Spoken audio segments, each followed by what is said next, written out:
They said the land was cursed.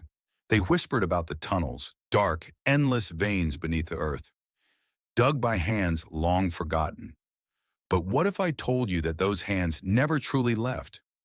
What if I told you that something still lingers in the shadows, watching, waiting? It started centuries ago, a story buried deeper than the tunnels themselves, a story of those who entered and never came back. But the real question is, what was left behind? What horrors still echo in the abyss? Before you listen further, I have to ask, do you believe that history can haunt the present? If a secret stays buried for too long, does it eventually dig its way back to the surface? Let me know what you think in the comments below. And if you want more stories that send chills down your spine, don't forget to like, subscribe, and share. Because once you step into the tunnels, there's no turning back. Now let's begin.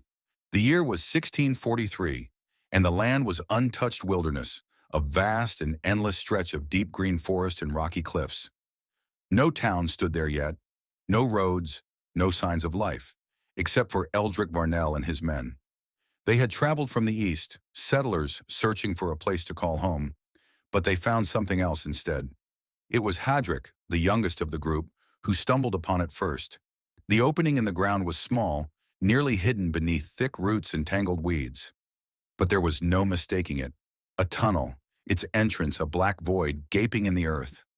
Strange, Eldrick muttered, kneeling beside the hole. He ran his fingers along the edges. It wasn't natural. The walls were too smooth, the shape too deliberate. Someone or something had carved this long before they arrived. "Should we go in?" asked Joram, gripping his lantern tightly. Eldrick hesitated. Something about the tunnel sent a shiver down his spine. It felt wrong, as if the earth itself was warning them to stay away. But they were pioneers, men who had abandoned the old world for the promise of a new one. Curiosity and greed got the better of them.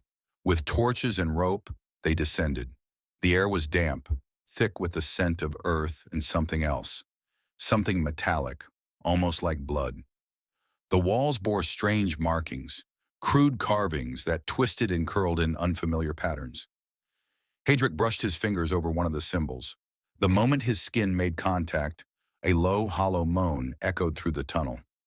The men froze. "Wind?" Joram whispered, though he didn't sound convinced. Eldrick swallowed hard. "Keep moving?" They pressed forward, deeper into the underground. The deeper they went, the colder it became. Their breath misted in the air, their torches flickering as if something unseen were breathing beside them. Then they found the bones. Scattered along the tunnel floor, hundreds of them. Skulls, rib cages, shattered femurs, all stripped clean of flesh. Some looked human, others did not. "What in the devil's name?" Hadrick began, but his words were cut short. A whisper slithered through the darkness. Not in English, not in any language they recognized. The men turned sharply, torches raised, eyes wide with terror. The whispering grew louder, a chorus of voices overlapping, echoing from every direction. Joram screamed as something cold wrapped around his ankle and yanked him off his feet. His lantern crashed to the ground, flames spilling onto the bones. Then the darkness came alive. The whispering turned to laughter, low, guttural, inhuman. The shadows rippled, and from within them, figures emerged. Tall, twisted, their limbs too long, their eyes burning like embers. The men ran. Hadrick tripped over a pile of bones. A shadow fell over him, and he barely had time to scream before he was dragged into the abyss. Eldrick didn't look back. He couldn't. He reached the rope, grabbed hold, and climbed, his heart hammering, the voices rising beneath him, calling his name. Joram wasn't behind him. Neither was Hadrick. He reached the surface and collapsed onto the dirt, gasping for air. The entrance to the tunnel was already closing, the roots and soil shifting as if the earth itself had decided to swallow it whole. The screams of his men faded into silence. Eldrick was the only one who made it out. He never spoke of what happened. He never returned to the tunnel. But the land, now cursed by his trespass, would remember. And one day, it would call again. 1718. 75 years had passed since Eldrick Varnell fled the tunnels. The land he abandoned had not remained untouched. A settlement had risen, a quiet village named Duskmore, its people blissfully unaware of what lay beneath their feet. But the land had not forgotten, and neither had they. On the coldest night of autumn, the moon hanging swollen and red over the trees, Seraphine Calloway woke to a sound she had never heard before. A whisper. It slithered through the walls of her home like a living thing, curling around her ears, pressing into her skull. Seraphine! She sat up sharply, her breath misting in the frigid air. The fire in the hearth had died, but a strange glow seeped through the wooden slats of her window, a dull, pulsating red. Something was outside. Seraphine crept from her bed, her nightgown brushing the wooden floor. Every step she took, the whisper grew louder. It wasn't calling from beyond the house, it was calling from beneath it. She reached the door and hesitated. The voice turned into laughter, low, guttural, inhuman. Her hands trembled as she grabbed the latch. She didn't want to open it. She knew deep in her bones that whatever was out there was not of this world. But she had to see. She pulled the door open. The village was not as she had left it. The cobbled streets were slick with something dark, reflecting the moonlight like a mirror of blood. The houses, once warm with candlelight, stood silent and hollow. Doors swung open, curtains billowed from shattered windows. The people of Duskmore were gone. Then she saw them. Figures standing at the edge of the village, their bodies barely visible in the haze of the night. Tall, unmoving, their heads tilted at unnatural angles. The whispering grew into a chant, the words curling and twisting through the air like smoke. Seraphine, come down, come down. Her breath hitched. The ground beneath her shifted. Cracks split the earth, forming a jagged opening at her feet. And from within the darkness, a hand, long, clawed, slick with something black, shot out and wrapped around her ankle. Seraphine screamed. She kicked, scrambled, her nails clawing at the wooden frame of her house. But the hand was strong, pulling her down, dragging her toward the abyss. As she fell, her last sight was of the village. The figures had stepped forward, their eyes burned like embers, and then she was gone. The ground sealed behind her, swallowing the village of Duskmore in a suffocating silence. When morning came, there was nothing left. No houses, no streets, no people, just an empty clearing where the village had once stood, and a whisper drifting through the trees. Waiting. 1792. Decades had passed since the village of Duskmore vanished without a trace. No records remained of its existence. No maps bore its name. The land had erased it, swallowed it whole like a forgotten nightmare. But some nightmares refused to stay buried. The town of Black Hollow had risen just miles away from where Duskmore once stood. A bustling frontier settlement filled with merchants, farmers, and travelers who knew nothing of the horrors that had unfolded generations before. But the land had begun to change again. It started with the disappearances. One by one, the people of Black Hollow vanished. First a farmer, then a blacksmith, then an entire family. Their home left untouched, meals half-eaten, chairs still rocking from unseen movement. The sheriff, Aldrich Hayes, was a man who did not believe in superstition. He carried a rifle, not faith. But when he found the last house abandoned, its floorboards splintered from the inside out, something in his gut twisted. And then there was the whispering. It came at night, a sound that slithered beneath doors and through keyholes, crawling into the ears of those who dared to listen. Aldrich swore he wouldn't be one of them. But the whisper had a way of finding you, even in your sleep. The night he heard it himself, the town was already on edge. Black Hollow was a ghost of itself. Shops abandoned, roads empty, only the foolish or desperate lingering behind. Aldrich sat in his office, staring at the map of the town, trying to find the pattern in the vanishings. That was when he heard it. Aldrich, come see. He turned sharply. No one was there, but the lamp on his desk flickered, the flames sputtering as though something unseen had just breathed beside him. Then he felt it. The floorboards beneath his boots trembled, not from the wind, not from the weather, from something below. He grabbed his lantern and his rifle, heart pounding, and stepped outside. The town was dead silent, the air thick with an unnatural chill. The whispering came again, curling through the night. "Come down!" The street beneath him cracked open. A chasm ripped through the earth, and before he could move, the ground beneath his feet collapsed. Aldrich fell. The world turned to darkness, his body crashing through roots and stone, until he landed hard in something damp. The tunnels. His lantern flickered.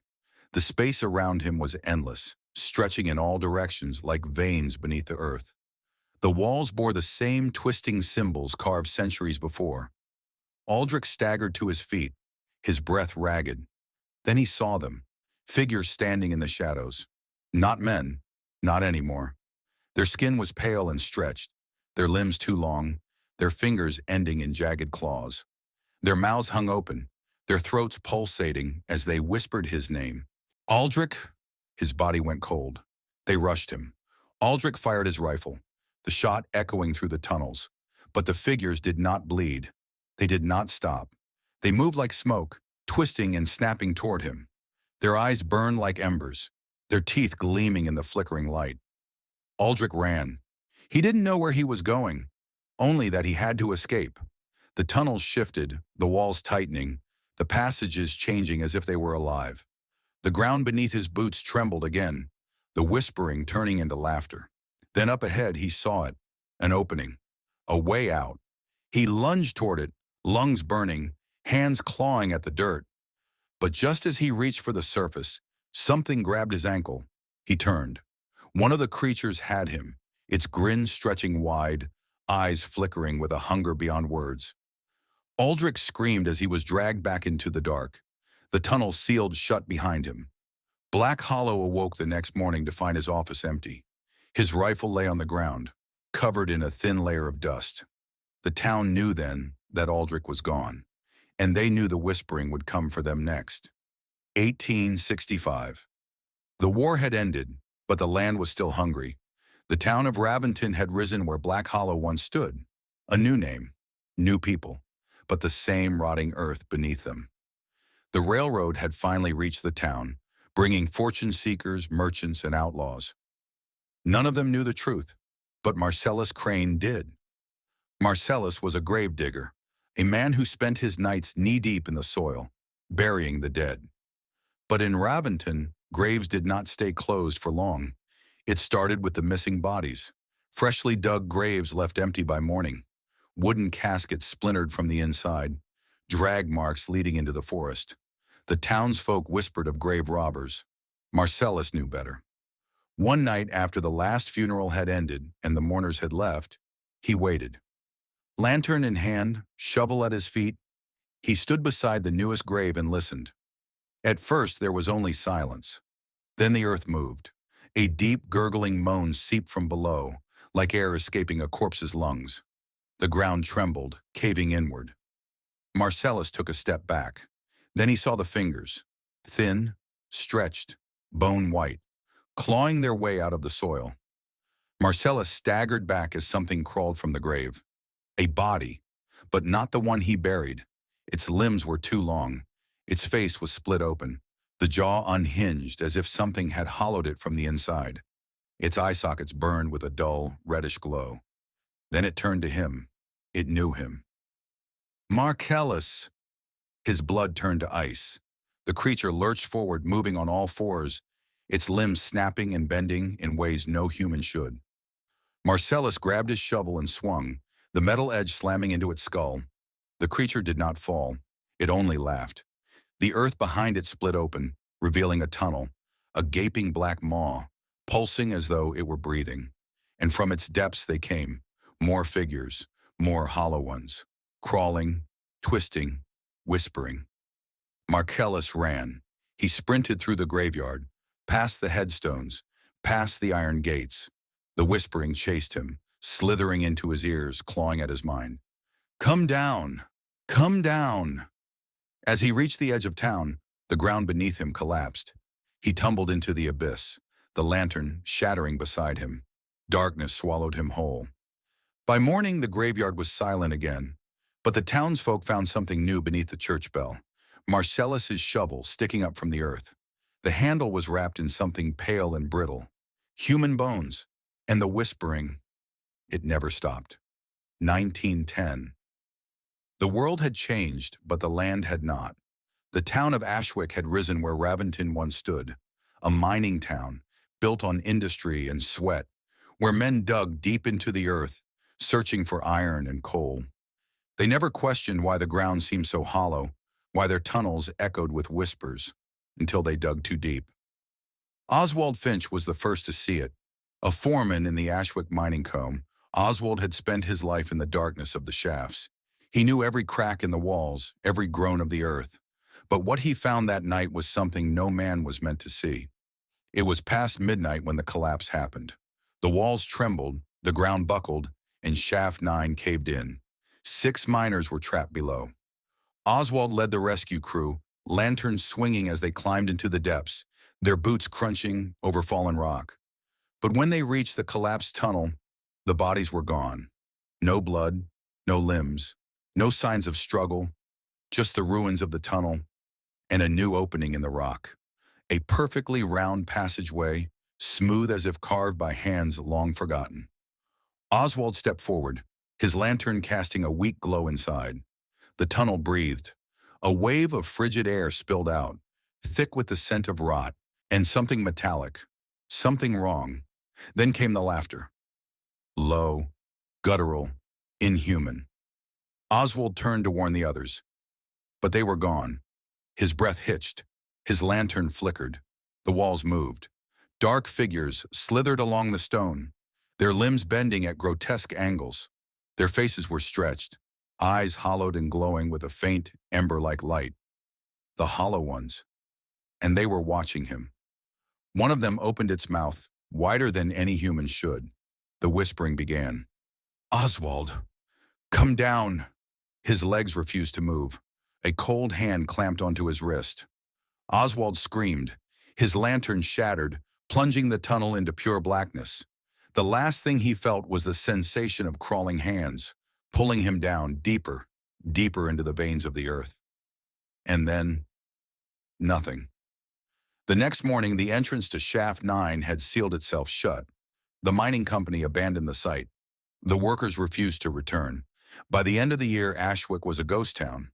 The only thing left was the whispering, drifting through the empty streets. Waiting 1954. The war had come and gone, but the land remained restless.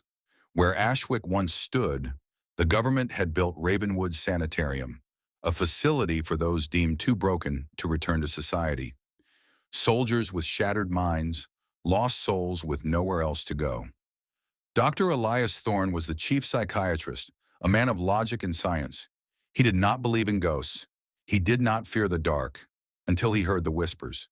It began with patient 27, a man found wandering the ruins of Ashwick, clothes torn, skin pale as death. He spoke in fragments, his voice a trembling whisper. The tunnels are alive." Dr. Thorne dismissed it as delusion until the patient began digging. At night, the orderlies would find him clawing at the floor, nails broken, murmuring in a voice not his own. "They are calling." Then the others started dreaming. Patients who had never met whispered the same words in their sleep. "Come down, come down." One by one, they began vanishing. A nurse walked into an empty room, turned for just a second. When she looked back, the bed was unmade, the sheets cold, the walls streaked with something dark. Orderlies searched the grounds. No footprints, no signs of escape. The patients were simply gone. Dr. Thorne stayed late one night, determined to find a logical explanation. He studied the security tapes, searching for patterns. At exactly 3:13 a.m., the cameras flickered, the screens warped, the image distorting into static. Then for just a moment, a face appeared. Not a patient, not human. Its mouth stretched too wide, its eyes burning like dying embers. The screen went black. Then came the knock at his door. Dr. Thorne turned. A long shadow stretched across the hallway. The lights flickered. The air grew thick and heavy. Then, "Elias, come down." The floor beneath him collapsed. Dr. Thorne fell, through the wood, through the concrete, through something older. When he awoke, he was no longer in Ravenwood. The tunnels stretched before him, endless and suffocating.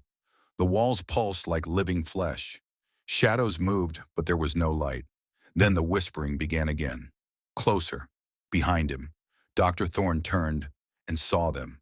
The hollow ones, silent, grinning, waiting. He tried to scream, but the sound was swallowed by the dark. And as the tunnels sealed around him, the sanitarium above began to crumble.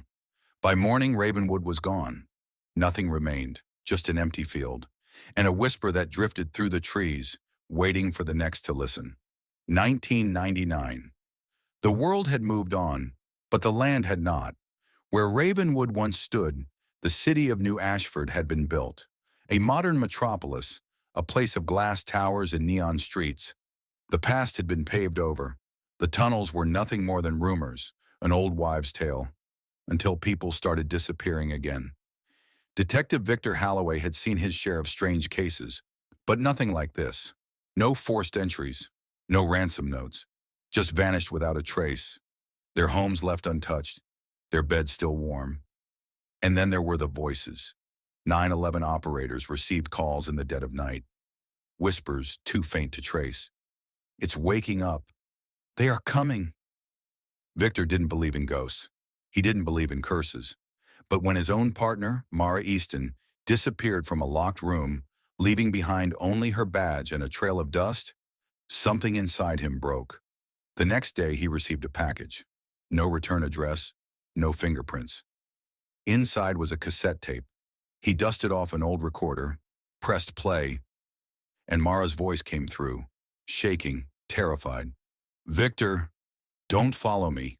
Don't look for me. Please, you have to forget. You have to let it sleep." Then the whispering began. "Come down. Come down." The tape ended in static. Victor's hands shook as he rewound it. But when he played it again, the tape was empty. He barely had time to process before his phone rang. No caller ID. He hesitated, then answered. Silence. Then Mara's voice again. "They see you, Victor." Then the call cut out. Something cold slithered down his spine. He looked up. The lights in his apartment flickered. The air grew heavy. Then, knock, knock, knock. Slow, measured, from inside his closet. Victor grabbed his gun, heart pounding. He approached the door, every instinct in his body screaming to run. He reached for the handle, and the world dropped away. The floor split open, swallowing him whole. The last thing he saw was his own reflection in the mirror, watching him fall, mouth stretched open in a silent scream. By morning, his apartment was empty. No signs of struggle, no signs of life. New Ashford had forgotten him, just like all the others. And beneath the city, in the endless black tunnels, the hollow ones whispered his name, waiting for the next to listen. 2025. The city had erased them all. New Ashford was now a thriving metropolis, its past buried beneath layers of concrete and steel. No one spoke of the tunnels. No one remembered the disappearances. No one, except Eleanor Graves. Eleanor was a journalist, one of the last who still dug for the truth. When whispers of an underground anomaly surfaced, she followed the trail. It led to old police files, missing persons reports dating back centuries, and the name that appeared again and again, Victor Halloway, the detective who had vanished in 1999, his case unsolved. She found his apartment, abandoned for decades, untouched. Dust-covered furniture, an old landline disconnected. But in his desk drawer, hidden beneath layers of forgotten notes, she found it. The cassette tape. Eleanor played it. At first, there was silence. Then, "Eleanor!" She froze. The whisper knew her name. "Come down." The floor beneath her shuddered. The city outside fell away, as if it had never existed. And then she was falling. Down, down, into the dark. When she woke, the world was wrong. No sky, no city, just tunnels. Endless, pulsing, alive. The walls trembled with breath, the air thick with whispers. Shapes moved in the dark, just beyond sight. Then she heard them. Footsteps.